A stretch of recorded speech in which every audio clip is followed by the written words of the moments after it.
ये स्ट्रेंथ बहुत कम हो गई क्लास की शायद। प्रोजेक्ट के लिए छुट्टी कर ली आज। सबने प्रोजेक्ट बना रहे हैं मैडम। प्रोजेक्ट बनाने की छुट्टी कर ली, मतलब जो आज पढ़ाया जाएगा उसको मिस कर दिया ऐसा? यस मैम, वो समय प्रोजेक्ट ला वो कह रहे हैं। कैसे आप सब लोग, कैसे हैं आप लोग? अल्हम्दुलिल्लाह। ठीक है, असाइनमेंट बन गया आप सबके? No ma'am. स्टिल प्रोसेस में। कितनी डेडलाइन कितने बजे की आपकी? 12 बजे तक। 12 बजे तक बन जाएगा? नहीं मैम, नहीं बनेगा। यस या नो? नो। कब से दिया हुआ है ये माइलस्टोन?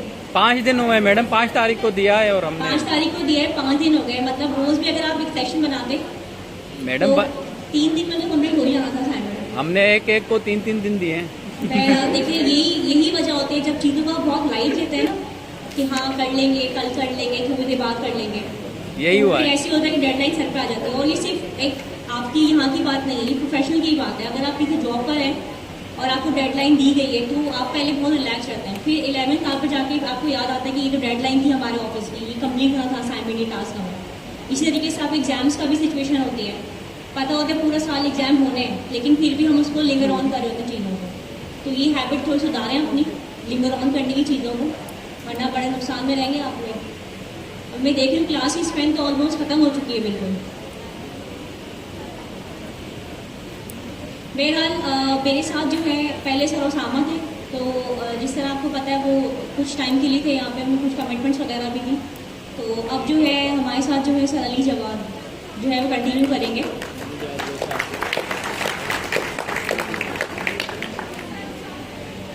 सर ओसामा क्या हुआ?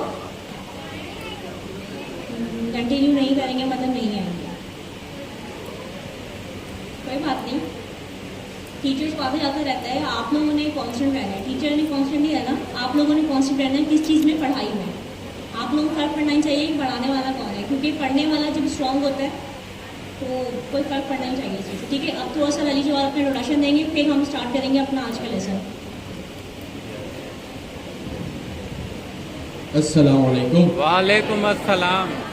ओके, कैसे हैं आप सब? अल्हम्दुलिल्लाह। अब्दुल्ला, इसकी थोड़ी सी आवाज़ तेज करें। ओके, थैंक यू, सही, परफेक्ट। अच्छा, तो मेरा नाम अली जवाद है। मैं जो है वो गवर्नर हाउस में इस वक्त एक सेशन को लीड कर रहा हूँ as a lead teacher, Tuesday 7 to 10 को। और मेरा कुछ टेक्निकल बैकग्राउंड क्यों है कि मैंने 2020 में अपनी जर्नी स्टार्ट की और करंटली जो है वो मैं एक लोकल कंपनी में अपनी सर्विसेज दे रहा हूँ। इससे पहले मैं एक रिमोट जॉब करता था, अब जो है मैं एक लोकल कंपनी में अपनी सर्विसेज सर्व कर रहा हूँ। तो ज़्यादा इंट्रोडक्शन में टाइम वेस्ट नहीं करते। वैसे इसी सेशन में लास्ट क्वार्टर में भी मैं एक दफ़ा आ चुका हूँ। अगर कुछ स्टूडेंट्स सेम हैं जो पिछले क्वार्टर में भी थे इसी टाइम पे, वो शायद माइट भी मुझे जानते हो। बिल्कुल सर, एक बार आए थे आप। सॉरी जी, हमने शायद एसिंक्रोनस प्रोग्रामिंग पढ़ी थी। Yes sir. तो अब सर ओसामा जो है वो अपनी पर्सनल कमिटमेंट्स की वजह से अब हमारे साथ कंटिन्यू नहीं करेंगे, तो अब जो है वो मैं आप लोगों के साथ कंटिन्यू करूँगा।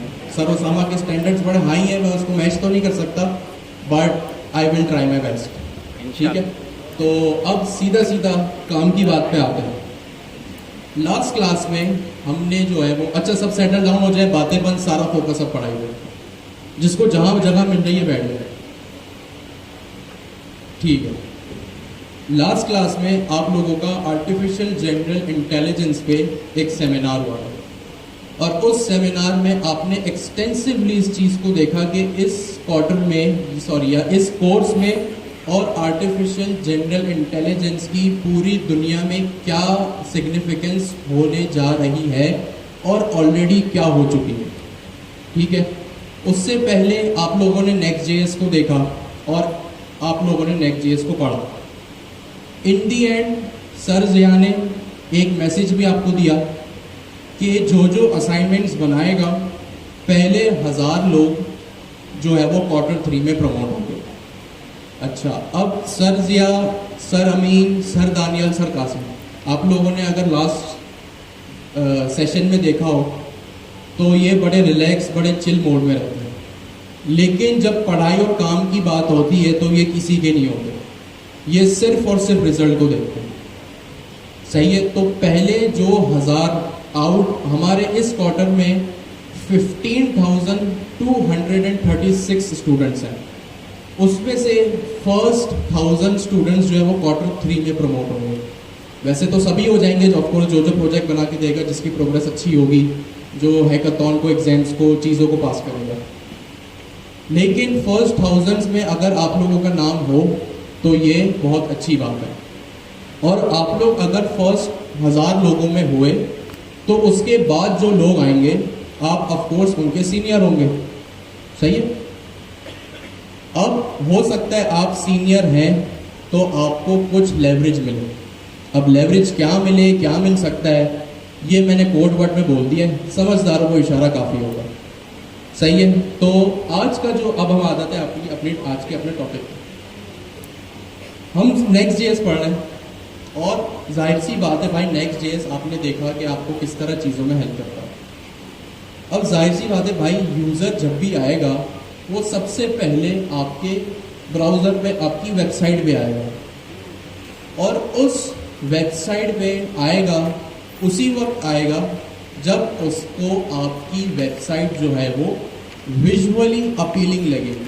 मतलब उसकी आंखों को अगर आपकी वेबसाइट अच्छी लगी तो ही वो आपका कंसिस्टेंट और परमानेंट यूजर बनेगा। अदरवाइज वो कहीं और चला जाएगा, चाहे आपकी ई कॉमर्स वेबसाइट हो या आपकी कोई सिंपल बिजनेस वेबसाइट हो। ठीक है। तो आपकी जो वेबसाइट की जो थीम है, जो लेआउट है, वेबसाइट आपको जैसी दिखती है वो बहुत मैटर करता है। अभी तक तो आपने नेक्स्ट जेएस में फंक्शनैलिटीज़ पढ़ी कि हाँ भाई हमारी वेबसाइट में फंक्शनैलिटीज़ होनी चाहिए, चाहे वो सिंपल राउटिंग हो, नेस्टेड राउटिंग हो, डायनेमिक राउटिंग हो, सर्च इंजन ऑप्टिमाइजेशन के कुछ कॉन्सेप्ट्स हो।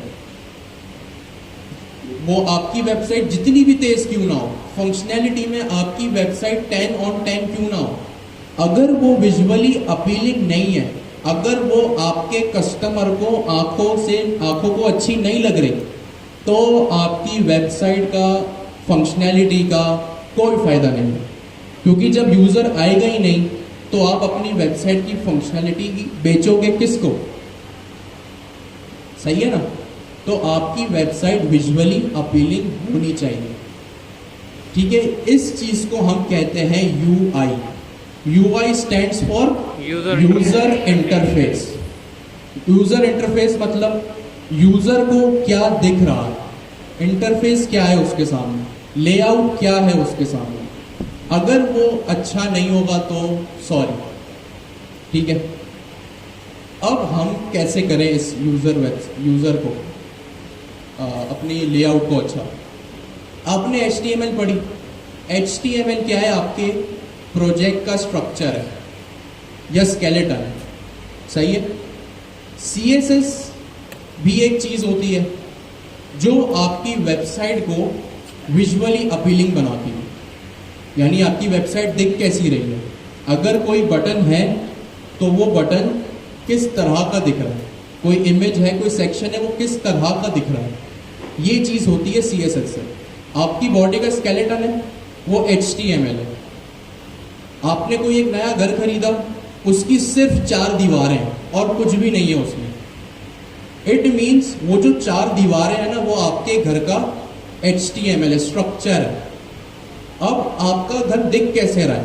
आपने उसकी वॉल पे जो 4 दीवारें थी ना सादी सी, जिसमें सिर्फ आपको ईंटें नजर आ रही थी, अब आपने उस पर कलर कर दिया, उस पर कुछ डिजाइन कर दिया, अपने ड्राइंग रूम को अच्छे से अच्छा बना दिया।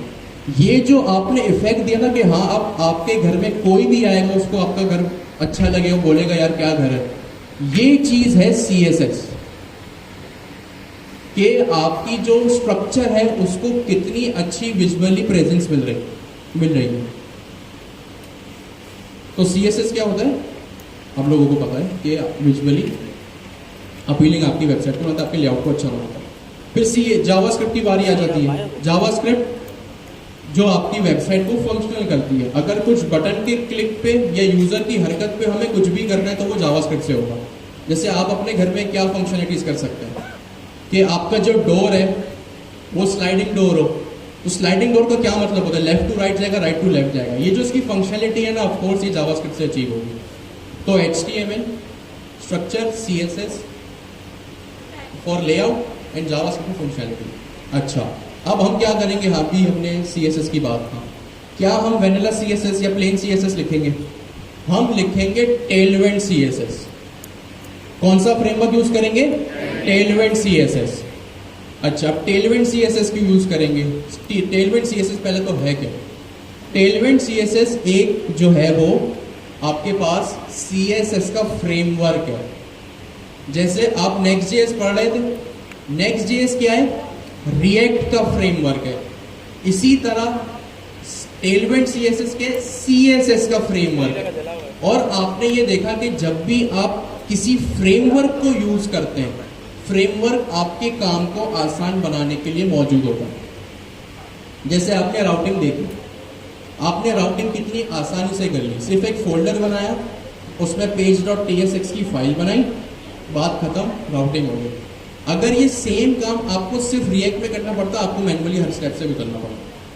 तो फ्रेमवर्क क्या करता है? हमारे काम को आसान बनाता है कि भाई आप मत करो, हम खुद कर लेंगे।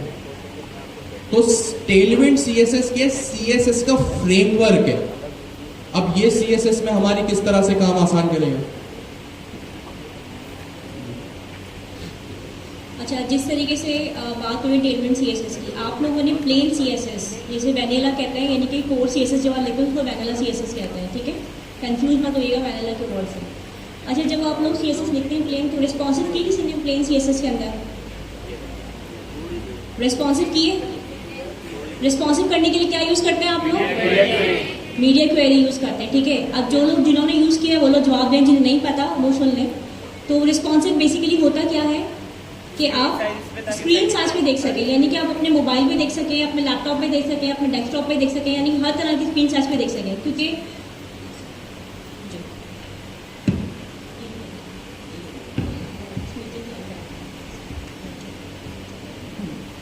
तो रिस्पॉन्सिव मतलब ये है कि हम उसको हर डिवाइस पे देख सकें। क्यों? क्योंकि आपका जो यूज़र है वो कहीं भी देख सकता है बैठ के ना। आपकी वेबसाइट को वो मोबाइल पे भी देख सकता है, वो आपकी वेबसाइट को सिस्टम पे भी देख सकता है। It depend on the user priority के वो किस चीज़ पे देखना चाहता है, ठीक है?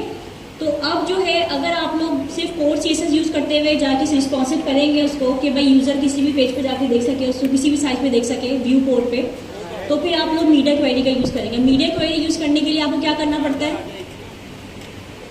क्या करना पड़ता है कि हर जगह पे जाकर को मीडिया क्वेरी लगानी पड़ती है। ऐसे ही है, इमेजेस पे जाके मीडिया क्वेरी लगाएंगे आप उसके जो है जहाँ पे आपने फॉन्ट्स लगाए वहाँ पे मीडिया क्वेरी लगाएंगे। इसके अलावा EM यूज़ करेंगे, रैम यूज़ करेंगे पिक्सल की जगह। ये तमाम चीज़ों का ख्याल रखना पड़ता है आप लोगों को, यानी कि आपके लिए एक अदर डिफिकल्टी हो गई है। तो जब आप एक फ्रेमवर्क या लाइब्रेरी यूज़ कर रहे होते हैं, जैसे कि टेलविंड CSS की बात आप सर ने बताई आपको, या हमने भी लास्ट तक में टेलविंड CSS डिस्कस किया था, तो इससे क्या होता है? सबसे पहले आपके पास जो एक बेनिफिट मिलता है वो ये मिलता है कि आपका जो पेज है वो ऑटोमेटिकली क्या हो जाता है? रिस्पॉन्सिव हो जाता है। पहले हम बूटस्ट्रैप यूज़ करते थे, फिर इसके अलावा शेड CN है वो हम यूज़ करते थे, रिएक्ट के लिए मॉडर्न UI यूज़ करते थे, लेकिन स्पेसिफिकली Next.js के लिए हम क्या यूज़ कर रहे होते हैं? टेलविंड CSS यूज़ कर रहे होते हैं। क्यों? क्योंकि ये भी एक वर्सल का प्रोडक्ट है। जिस तरीके से Next.js की डिप्लॉयमेंट में या वर्सल यूज़ होता है, इस तरीके से जो टेलविंड CSS है वो भी वर्सल का प्रोडक्ट है, ठीक है? तो ये ज़्यादा जो है कंपैटिबल होता है Next.js के साथ। कंपैटिबिलिटी समझते हैं ना क्या होती है? कंपैटिबिलिटी मतलब ये होती है कि ज़्यादा अच्छा किस में चल सकता है। तो टेलविंड CSS की अच्छी कोऑर्डिनेशन है आपस में, इस वजह से हम Next.js के साथ टेलविंड CSS यूज़ करते हैं। तो मैंने आपको जिससे सबसे फर्स्ट बेनिफिट बताया इसका कि आपका जो पेज है वो ऑटोमेटिकली क्या हो जाता है? रिस्पॉन्सिव हो जाता है। आपको बार बार जाकर मीडिया क्वेरी का इस्तेमाल नहीं करना पड़ता। इसके अलावा आपकी रिस्ट्रिक्शन नहीं होती कि आप पिक्सल की जगह रैम यूज़ करें या EM यूज़ करें। उस पर भी फिर आप लोगों को बहुत सारे प्रॉब्लम्स होते हैं उसको रिस्पॉन्सिव करने के लिए, यानी कि कुछ चीज़ें रिस्पॉन्सिव हो जाती हैं और नैव बार रिस्पॉन्सिव नहीं हो रहा आपका, फिर आप जाके नैव बार के सेक्शन में जाते हैं, फिर वहाँ पे आप मीडिया क्वेरी लगाते हैं। तो ये सारी चीज़ों से बचने के लिए बेहतरीन है ना कि हम टेलविंड डायरेक्टली यूज़ करें उसके अंदर, ताकि हमारा पेज का जो लुक है वो भी अच्छा हो, अट्रैक्टिव हो यूज़र के लिए, और हमारे जो है मसले भी ईजी हो जाए।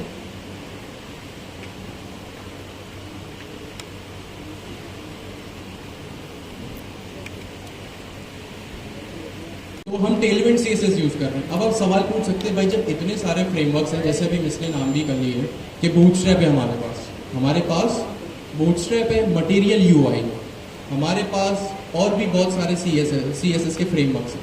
हमने क्यों सिर्फ टेलविंड CSS यूज़ किया? टेलविंड CSS यूज़ करने की सबसे एक बड़ी वजह यह है कि टेलविंड CSS आपका इंडस्ट्री स्टैंडर्ड बन चुका है, ठीक है। अच्छा, टेलविंड CSS में होता क्या? टेलविंड CSS जैसे हमने क्या डिस्कस किया, फ्रेमवर्क्स आपके काम को आसान बनाते हैं। तो भैया जब काम आसान होता है तो आप वही चीज़ यूज़ करते हैं। अच्छा, अब किस तरह काम आसान हो रहा है? जैसे Next.js ने आपको खुद से बता दिया कि भाई ये इस तरह एक फोल्डर बना लेना, सिंपल एक फाइल बना लेना, आपका राउट क्रिएट हो जाएगा, ठीक है। इस तरह टेलविंड CSS में CSS की प्री डिफाइंड क्लासेस, प्री का मतलब पहले से डिफाइन की हुई क्लासेस आपको मिलती है। अब आपको खुद से CSS लिखने की जरूरत नहीं है। टेलविंड CSS बोलता है कि भाई मैंने खुद से क्लासेस बना दी हैं, आप अपना टाइम सिर्फ उन क्लासेस को अप्लाई करने में इन्वेस्ट करो। खुद से CSS मत सोचो, मत लिखो, सिर्फ उसको जो है वो आप अप्लाई करने में अपने टाइम को इन्वेस्ट करो, ठीक है। तो प्री डिफाइंड क्लासेस होती है टेलविंड CSS में। अच्छा, ये इंडस्ट्री स्टैंडर्ड है इसलिए हम यूज़ कर रहे हैं। इसकी सबसे बड़ी एग्जांपल ये है इसको प्रूव करने की कि Next.js को है ना दुनिया यूज़ करती है, इसीलिए आपको पढ़ाया जा रहा है।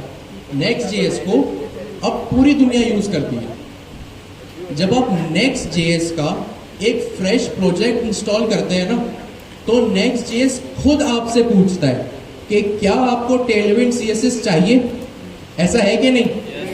तो अब आप खुद अंदाजा लगाएं कि वो चीज जिसको पूरी दुनिया यूज कर रही है, वो चीज खुद आपसे पूछ रही है कि आपको ये चाहिए कि नहीं।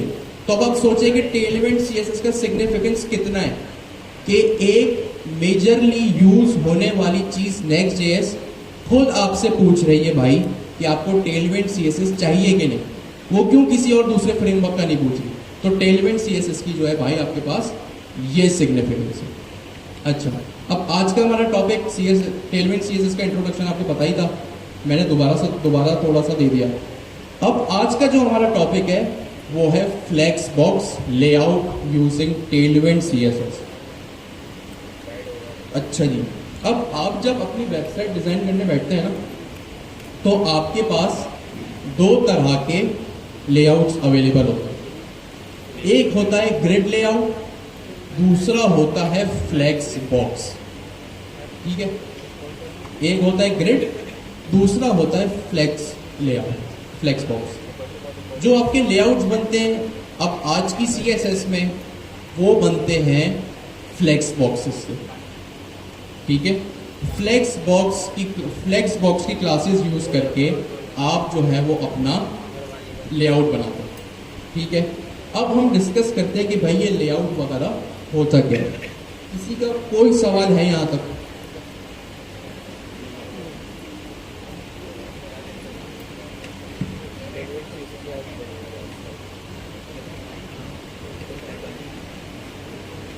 नहीं है सवाल किसी का? पक्की बात है, आगे बढ़े। ओके जी। अच्छा, ये बताइए कि फ्लेक्स बॉक्स यूज किया आप लोगों ने? किस किस ने यूज किया फ्लेक्स बॉक्स? क्या बात है, फिर तो हमारी एफर्ट ज्यादा नहीं लगेगी। अच्छा, प्लेन CSS में यूज किया या टेलविंड CSS में यूज किया? प्लेन CSS में यूज किया, ओके। तो फ्लेक्स बॉक्स की क्या प्रॉपर्टी होती है, मतलब क्या है फ्लेक्स बॉक्स? क्या थोड़ा बहुत तो पता होगा ना आपको? इनलाइन बनाता है और क्या करता है? एडजस्ट हो जाते हैं, ठीक है। और इसके अलावा फ्लेक्स बॉक्स की क्या प्रॉपर्टी? रिवर्स कर सकते हैं, सेंटर कर सकते हैं। किसके थ्रू कर सकते हैं? प्रॉपर्टी के through, text alignment, sorry justify या आइटम जस्टिफाई सेट, ठीक है। और इसके अलावा फ्लेक्स बॉक्स के बारे में और भी कुछ कोई बताएं फीमेल्स में से?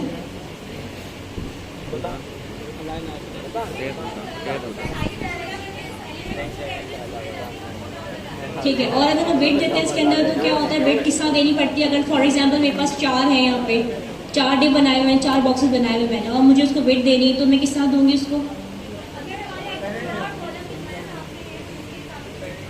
विड्थ डिवाइड करके दे देंगे उसको, क्या करेंगे, क्लास फ्लेक्स, फ्लेक्स कॉल दे देंगे, ठीक है। और रॉ के लिए क्या देंगे, फ्लैक्स रो। फ्लेक्स रॉ दे देंगे जी। अब आप बताइए। बेसिकली पहले जो है ना यूज़ किया जाता था ग्रिड, अब उसके अंदर लिमिट थी हमारे पास 12 की। अगर सिर्फ एक ही लाइन में एक ही रॉ के अंदर अगर 7 दिखाने तो उसको डिवाइड करना आसान नहीं है। ठीक है, इसके लिए अगर फ्लेक्स अगर हम यूज़ करते हैं तो वहाँ पे इक्वली जो है वो 7 अलग अलग जो है कॉलम डिवाइड हो जाते हैं इक्वली विथ के अंदर। अगर इससे पहले अगर प्लेन CSS की तरफ आए तो वहाँ में हमें इक्वली डिवाइड करने के लिए परसेंटेज का हमें यूज़ करना पड़ता था ताकि रिस्पॉन्सिव में आसानी रहे। बिल्कुल ऐसे ही फ्लेक्स है। ने हमें हमारे लिए वाली चीज़ काफ़ी आसान कर दी। बिल्कुल, पहले जैसे इन्होंने बताया कि पहले जो है हम ग्रिड यूज़ करते थे, ठीक है। अब जाहिर सी बात है चीज़ें एडवांसमेंट अब जाती हैं तो फिर हमारे पास ग्रिड की जगह क्या आया, फ्लेक्स आया। फ्लेक्स ने क्या किया हमारे लिए, फ्लेक्सिबिलिटी। देखिए फ्लेक्सिबिलिटी, फ्लेक्स तो मज़ीद फ्लेक्सिबिलिटी पैदा हुई हमारे लिए कि हम एट अ टाइम बहुत सारे जो अपने डिव्स हैं उनको एड्रेस कर सकते हैं, ठीक है, उनको स्पेस दे सकते हैं। और बहुत सारे जो है इसमें हम लेआउट के अंदर बेसिकली फ्लेक्स को यूज़ कर रहे होते हैं। फर्दर ये तो आपको वेनिला का पता है, लेकिन जो आपके लिए टॉपिक है आज का वो ये है कि टेलविंड के थ्रू हम कैसे फ्लेक्स करेंगे। समझे, अगर आपने फ्लेक्स टॉपिक आपको अंडरस्टैंड हो गया ना आज, तो फिर आप किसी भी वेबसाइट को आराम से, मतलब वेबसाइट का लेआउट बना सकते हैं, पूरी वेबसाइट का लेआउट बना सकते हैं आप लोग। तो समझेंगे एक तरह से हार्ट है ये फ्लेक्स जो है वो क्या है, आपकी वेबसाइट का लेआउट का हार्ट है कि अगर आपने इसको सीख लिया ना तो फिर आपके लिए कोई प्रॉब्लम नहीं है आगे, आप फिर बहुत तेज़ी से काम करेंगे। तो अपना पूरा कंसंट्रेशन जो है वो सिस्टम पे रखिएगा, आई मीन स्क्रीन पे रखिएगा, और कोई भी सवाल हो तो प्लीज़ लाजमी पूछिएगा बीच में, ठीक है।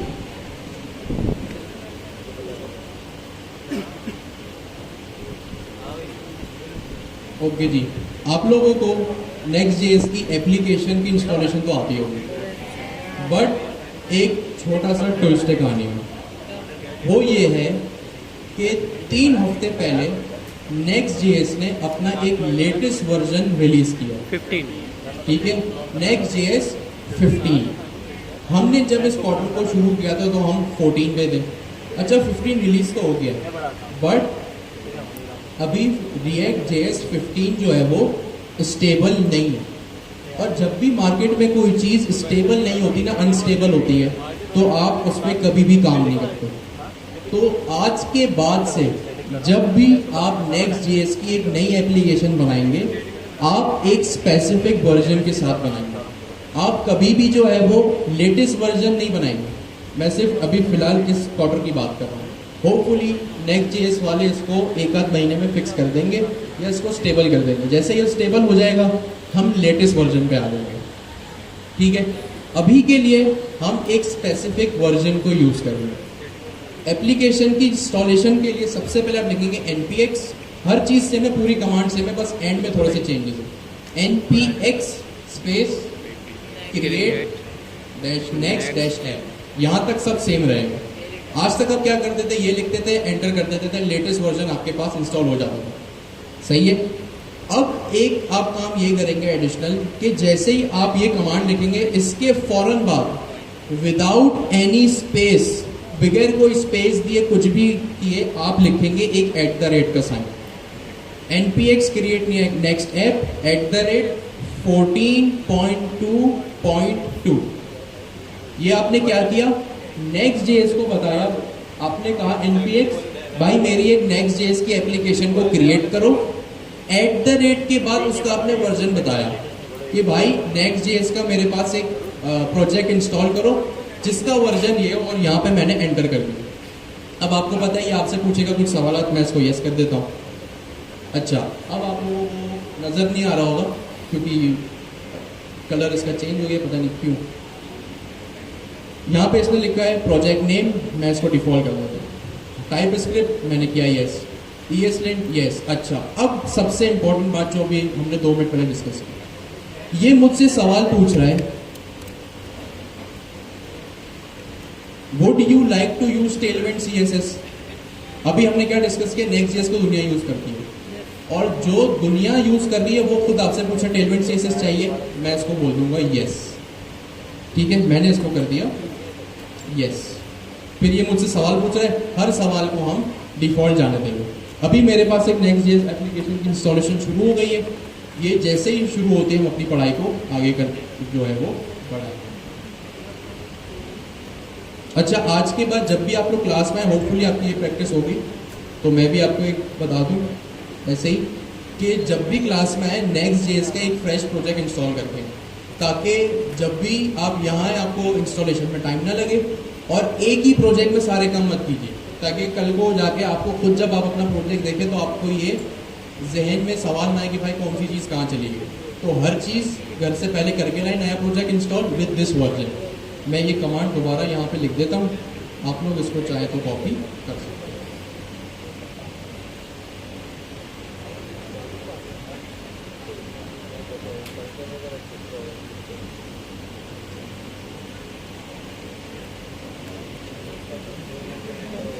अच्छा, और एक और चीज़ के जो है एक नया इनिशिएटिव है, अब जितना भी कोड होगा ना हमारे पास वो सारा हम गिटहब पे डाल देंगे अपने। तो फिर वो जो आपकी टेंशन रहती है कि जी कोड मिस ना हो जाए, फिर हम घर जाके ढूंढेंगे, किस तरह प्रॉब्लम हो जाती है, कोड नहीं मिल पा रहा होता, तो वो सोल्यूशन आपका ये है कि जितना भी कोड होगा सारा एक रिपोजिटरी के अंदर क्लास की डेट के साथ या क्लास के उसके साथ जो है वो मेंशन कर दिया जाएगा पूरा कोड। ठीक है, या तो सर अपने इस पे डाल दें गिटहब पे, या मैं अपने गिटहब पे डाल दूँ, कोई मसला नहीं है। ठीक है, और दूसरी चीज़ ये कि गूगल फॉर्म बनाया है वो डिस्कॉर्ड पे आज इंशाल्लाह आ जाएगा।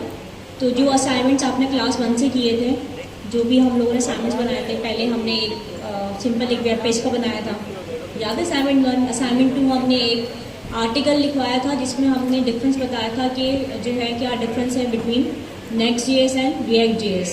ठीक है, ताकि आप लोगों की थोड़ी सी थॉरली स्टडी हो जाए कि भाई React.js में और Next.js में क्या डिफरेंस है, किसकी वजह से जो है एकदम React इतनी पॉपुलर होने के बाद एकदम से डाउन हो गया और फिर Next जो है वो एकदम पॉपुलर हो गया। ठीक है, इसके बाद थर्ड स्टेप जो हमने बनाया था असाइनमेंट, वो क्या बनाया था हमने, पेजेस तो बनवाए थे, उसके बाद टेलविंड CSS के ऊपर एक वेबसाइट बनाने की दी थी, ताकि जो है गवर्नर हाउस की, ताकि आप लोगों का जो है थोड़ा सा एटलीस्ट कुछ बनाएं तो आप लोग अचीवमेंट महसूस हो कि हाँ ठीक है हमने ये बनाया, अचीवमेंट हुई। तो कितने लोगों ने बनाया था वैसे by the way? Governor house की वेबसाइट। क्या चीज़ हाथ खड़ा किया वो, क्या चीज़? मेरा खुद को खुद हाथ बनाओ, मुझे कसम से नहीं। Governor house. मेरी आवाज़ नहीं आ रही आप लोगों तक वैसे? बताओ तो सही किसलिए हाथ? मेरी आवाज़ आ रही पीछे तक? आ रही नहीं, आ रही वहाँ तक। तो ये हिलजुल क्यों नहीं हो रही यहाँ पे? अच्छा बहरहाल, तो जिन जिन ने बनाई थी वेबसाइट, प्लीज़ वो सारे अपने लिंक्स जो डिप्लॉय किया हुआ गिटहब पे लिंक डाल दीजिएगा। और अभी जो आप लोगों को प्रॉब्लम आ रही है Next.js इंस्टॉलेशन में, मैं बहुत सारी देखी हूँ स्टूडेंट्स को प्रॉब्लम आ रही है, इसी वजह से आ रही है कि हमने @latest करके सीखा था। तो माइट बी पॉसिबल आप @latest करके ही जो अपनी वो एप्लीकेशन क्रिएट कर रहे हो, तो आप @latest करके ना आप एप्लीकेशन क्रिएट कीजिएगा, उसके अंदर वर्जन डाल दीजिएगा। जैसे हम टाइपस्क्रिप्ट में वर्जन डालते थे 5.2 समथिंग का वर्जन डालते थे टाइपस्क्रिप्ट में, याद है? इसी तरीके से अब Next.js के अंदर आप लोगों ने वर्जन डालना है 14.2.2 का, ताकि आप लोग जो है प्रॉब्लम ना हो। ठीक है, लेटेस्ट क्यों आप बना रहे हैं? पहले बनाए थे ना 3 हफ्ते पहले लेटेस्ट लिखे थे, याद है? रीजन क्या है कि लेटेस्ट अब इसलिए बना करें 15 आ गई, Next.js 15 आ गई है ना, और Next.js 15 में बीटा वर्जन के ऊपर है ना। अगर लेटेस्ट करके करेंगे तो बीटा वर्जन हमारे पास इंस्टॉल होगी, क्योंकि हमेशा लेटेस्ट के अंदर तो कुछ वो 15 ही होगा आपके पास इंस्टॉल। 15 के अंदर भी आगे कुछ वर्जन है जो कि बीटा वर्जन के ऊपर है, लेकिन अगर आप लेटेस्ट लिखेंगे तो Next.js 15 इंस्टॉल हो जाएगा आपके पास। 15 अभी अनस्टेबल है। अनस्टेबल चीज़ कभी भी आप यूज़ नहीं करते, आप उसको वर्सल पे डिप्लॉय करेंगे ना, आपके पास एरर आएंगे। सही है? और अभी जो आ भी है ना वर्सल पे एरर, इसी वजह से आ रहे हैं आप लोगों के पास। हाँ, वो आएगा। आपकी अपनी वजह से आ रहा है। अगर आप 14 यूज़ कर रही हैं, कोई बिल्ड लॉग्स अगर उसके फेल हो रहे हैं ना, वो आपकी अपनी वजह से आ रहा है, वो वर्सल Next.js की वजह से नहीं आ रहे, तो वो आपको खुद सॉल्व करना है। आप सिंपल जो भी एरर आ रहा है ना उसको ChatGPT कर लीजिएगा, तो आपको सही। ओके जी, तो इस वक्त मेरे पास Next.js का एक फ्रेश प्रोजेक्ट जो है वो इंस्टॉल हो चुका है।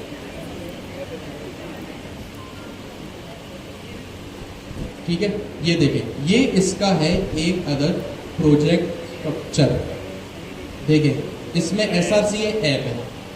अच्छा, अब हम ये सारी चीज़ों से आप फेमिलियर है, इसमें हमें डीप में जाने की नीड नहीं है।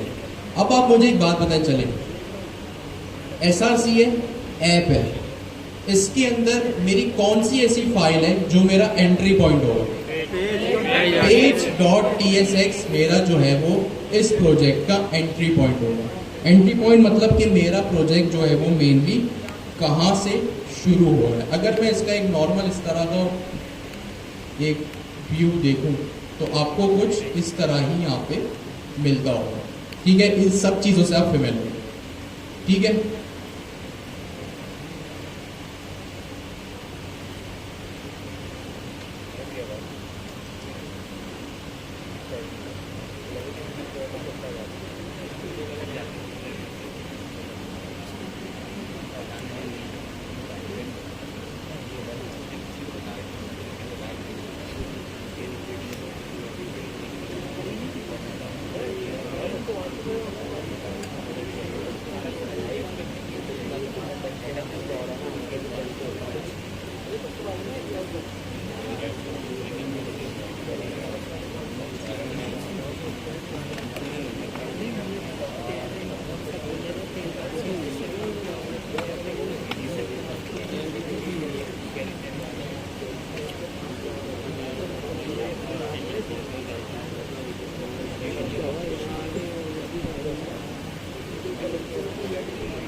ठीक है, तो आप इस तरह के एक लेआउट से फेमिलियर हो।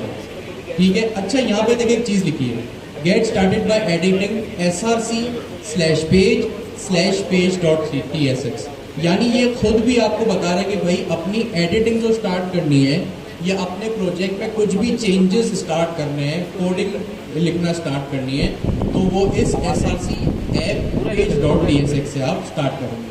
हम देखें यहाँ पे भी हमारे पास यही है SRC, इसके बाद एक ऐप और यहाँ पे page.tsx।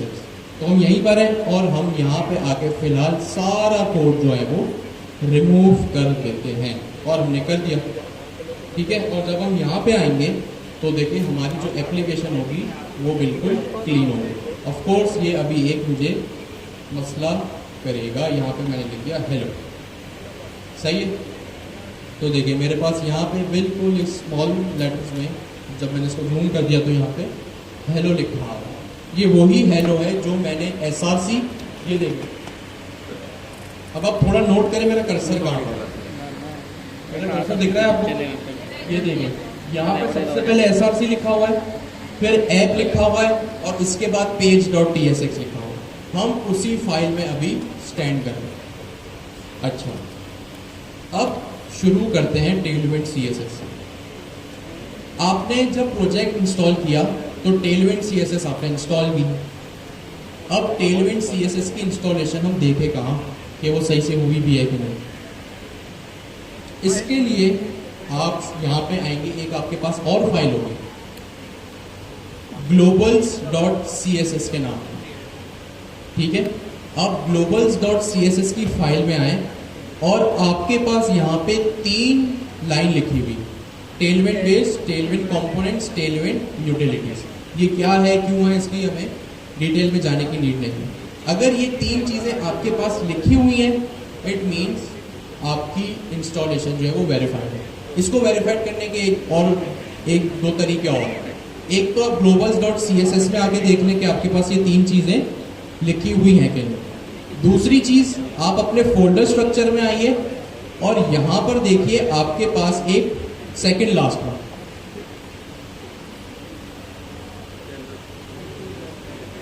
टेलविंड config.ts की फाइल बनी हुई है।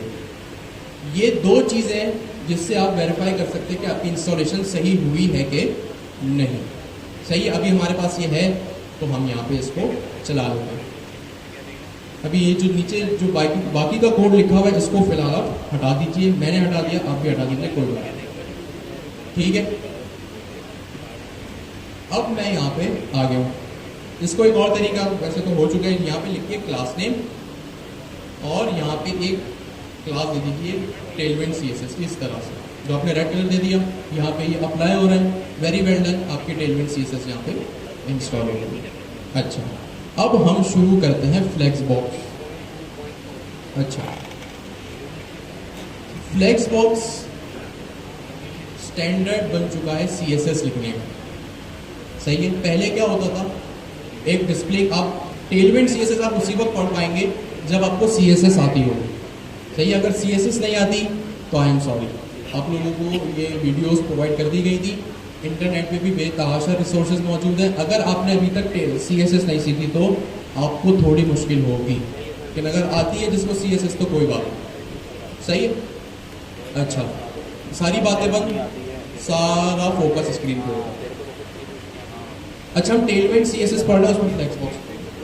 पहले क्या होता था, पहले जो आपके लेआउट्स बनते थे वो डिस्प्ले इनलाइन ब्लॉक या ब्लॉक पे बनते थे। अब आपके जो लेआउट्स बनते हैं वो या तो फ्लेक्स बॉक्स पे बनते हैं या ग्रिड सिस्टम पे बनते हैं। हम इस वक्त फ्लेक्स बॉक्स को पढ़ रहे हैं। हम फ्लेक्स बॉक्स को डिटेल में पढ़ेंगे, जैसे ही हम एक्सटेंसिवली पढ़ेंगे इसको। अगर हमने इसको एक्सटेंसिवली पढ़ लिया, हमें अच्छे से समझ आ गया, तो हमें ग्रिड सिस्टम समझने में ज़्यादा मेहनत नहीं लगेगी। सही है, तो सबसे पहले शुरू करते हैं हम अपने टेलविंड सीएसएस। सबसे पहले काम करते हैं, एक लेआउट है।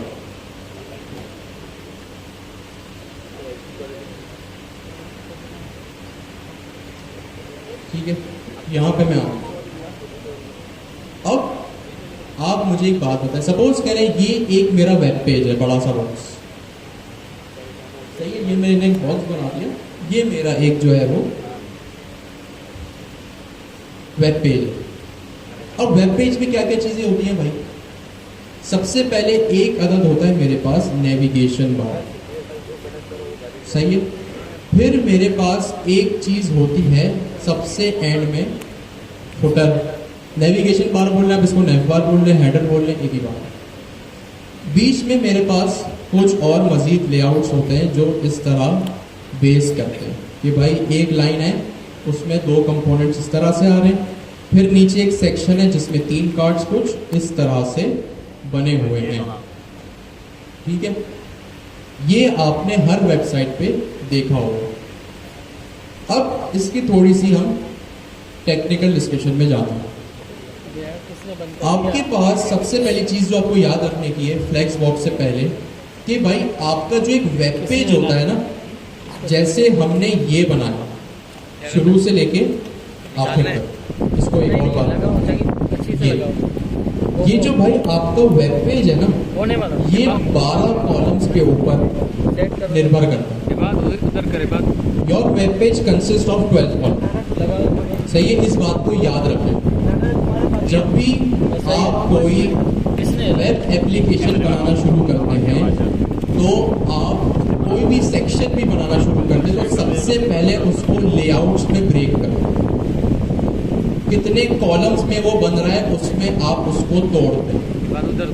सही है, आई रिपीट भाई, जब भी आप कोई लेआउट बनाना शुरू करते हैं तो आप उसको कॉलम्स में डिवाइड करते हैं कि भाई ये कॉलम है, ये मेरा सेक्शन है, इसके कितने कॉलम, उसमें आप उसको तोड़ते हैं और सेक्शन बाय सेक्शन जो है वो आप अपना डिज़ाइन शुरू करते हैं या वेब डिज़ाइन शुरू करते हैं। ठीक है, अब आपका जो कॉलम होता है ना, सॉरी जो वेब पेज होता है, वो 12 कॉलम्स कंसिस्ट करता है। उसके पास 12 कॉलम्स होते हैं जिसपे वो आप अपना डिज़ाइन बना सकते हैं। अच्छा, ये 12 कॉलम्स किस तरह होते हैं? एक फॉर एग्जांपल आपका सेक्शन है, ठीक है, चले अब ये आप लोगों से मैंने बता दिया ना, अब थोड़ा सा दिमाग लगाओ। आपने गवर्नर सिंध की वेबसाइट तो देखी होगी, सही है। आपके पास ये एक नेविगेशन बार है, सही है। आप मुझे बताइए, ये जो बैकग्राउंड कलर आ रहा है ना, पहले से लेके आखिर तक, अभी इसमें जो कंटेंट आ रहा है उसको छोड़ दीजिए, ये जो आपके पास एक नेविगेशन बार आ रहा है जो शायद ब्लू कलर का है, किसी भी कलर का है, ब्लू से मिलता जुलता है, ये कितने कॉलम्स पे कंसिस्ट करता होगा? थोड़ा सोच के बताओ। क्या चीज? मैं रिपीट करता हूँ सवाल। आपका जो ये नेविगेशन बार है, अभी सिर्फ इसके कलर की मैं बात कर रहा हूँ, जो यहाँ से लेफ्ट से शुरू हो रहा है और ऑल द वे राइट तक जा रहा है, सही है। ये 100% है, ये 100% है भाई, ग्रिड से बाहर है ये। एलिमेंट्स की मैं बात नहीं कर रहा, मेरा सवाल सुनो। ये जो आपके पास लेफ्ट टू राइट एक नेविगेशन बार बना हुआ है। इसका बैकग्राउंड ये कितने कॉलम्स पे कंसिस्ट करता है? भाई ये आपका वेब पेज है, सही है। इसके पास 12 की विड्थ होती है, 12 कॉलम्स ये एक जगह ले सकता है। आपका जो ये नेविगेशन बार है, जैसे मैंने यहाँ बनाया है, इसी तरह ये नेविगेशन बार लेफ्ट से शुरू हो रहा है, राइट पे खत्म हो रहा है। ये कितने कॉलम्स पे कंसिस्ट करता है? One column. मैं इसके अंदर सवाल जो कंटेंट लिखा हुआ है ना, अच्छा चले मैं आसान करता हूँ, कॉलम छोड़ दे। इसकी विड्थ कितनी है लेफ्ट टू राइट? कितने परसेंट की विड्थ है? 100% की विड्थ है। भाई ऑल द वे लेफ्ट से शुरू हो रहा है, ऑल द वे राइट पे खत्म हो रहा है, सही है। तो इसकी विड्थ कितनी हुई? 100%। तो भाई आपके पास जब आप ये कॉलम बनाने बैठेंगे ना, ये नेवर को असाइन करने बैठेंगे कि भाई आपको कितनी जगह घेरनी है, तो आप इसको 12 बोल सकते हैं, जो अभी हमने डिस्कस किया। 12 कॉलम्स पे ये निर्भर करता है, डिपेंड करता है, सही है। अब जैसे हमने डिस्कस किया, अच्छा ये 12 हो सकते हैं, 13 नहीं हो सकते, मैक्सिमम 12 होते हैं। मैक्सिमम का मतलब ज्यादा से ज्यादा, ये 12 से आगे नहीं जा सकता, 13, 14, 15 नहीं कर सकता, ये मैक्सिमम 12 हो सकता है। जो भी मैं सवाल पूछूंगा उसको दिमाग से जवाब दें। मैं नहीं कह रहा फौरन जवाब दें, 2 सेकंड, 5 सेकंड, 10 सेकंड सोच लें, ठीक है। आपका 12 कॉलम्स पे ये नेविगेशन बार डिपेंड करता है, बिल्कुल सही कहा आपने। तो मैं क्या करता हूँ, यहाँ पे एक नेविगेशन बार को इस तरह से बना देता हूँ। बन गया ये, जैसे वहां पे बना हुआ। अब इसके अंदर जो ये लोगो है, ये लोगो आपको नजर आ रहा है, ये 12 में से आपको क्या लगता है इसने कितने कॉलम्स घेरे हुए होंगे या कितनी विड्थ घेरी हुई होगी? 2 सोचे 10 सेकंड, 4 दो तक। कॉलम। ये जो लोगो है ना, 4 कॉलम होंगे, इसने कितने कॉलम्स की जो है वो अपने पास जगह घेरी हुई होगी? 4 तक, 2 से 4 तक। सिर्फ इस लोगों की बात कर रहा हूँ, इस हेडिंग को अभी मत सोचना, ना इन रिजल्ट्स को अभी सोचना, सिर्फ इस लोगों की मैं बात कर रहा हूँ। सर 2 से 4 कॉलम।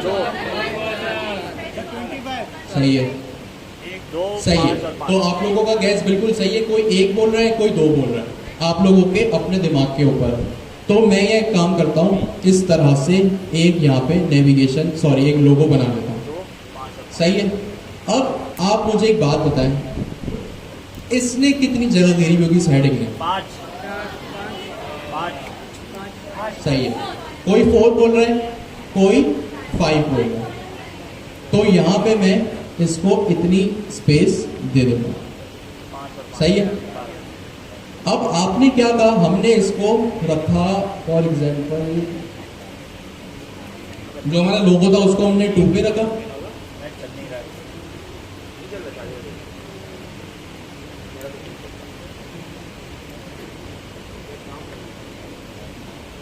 ठीक है। और इसको आप लोगों ने कहा कि भाई ये 5 पर है, जिसने 4 कहा वो भी सही है, जिसने 5 कहा वो भी सही है, आपके अपने दिमाग के ऊपर है, ठीक है। अब आप मुझे एक बात बताएं, ये भी हो गया, ये लोगो भी हो गया, ये हेडिंग भी हो गई।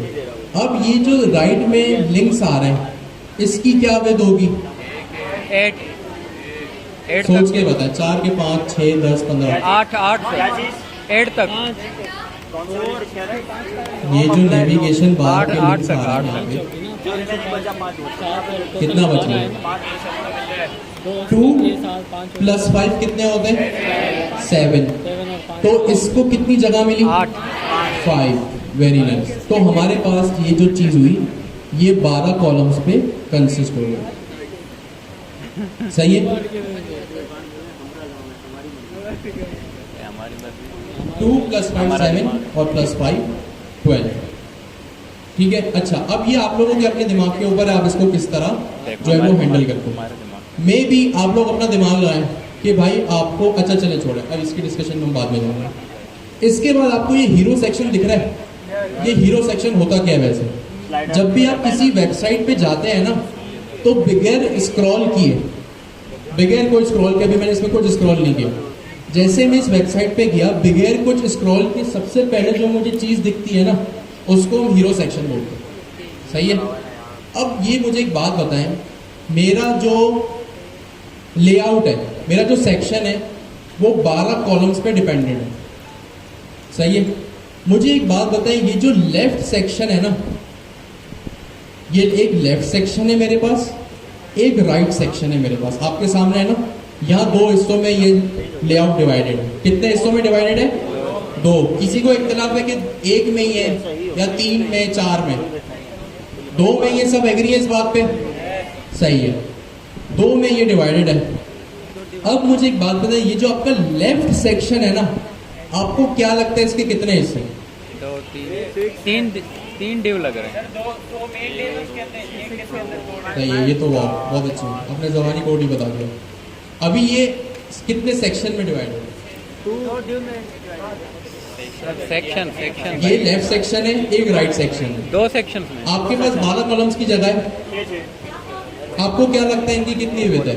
6 और 6 6 और 6 और 6, क्योंकि आपको भाई अंदाजे से ही लग रहा है, देखते ही पता चल रहा है कि इसने आधी विड्थ पेज की घेरी भी। तो आपने कह दिया भाई ये भी 6 है,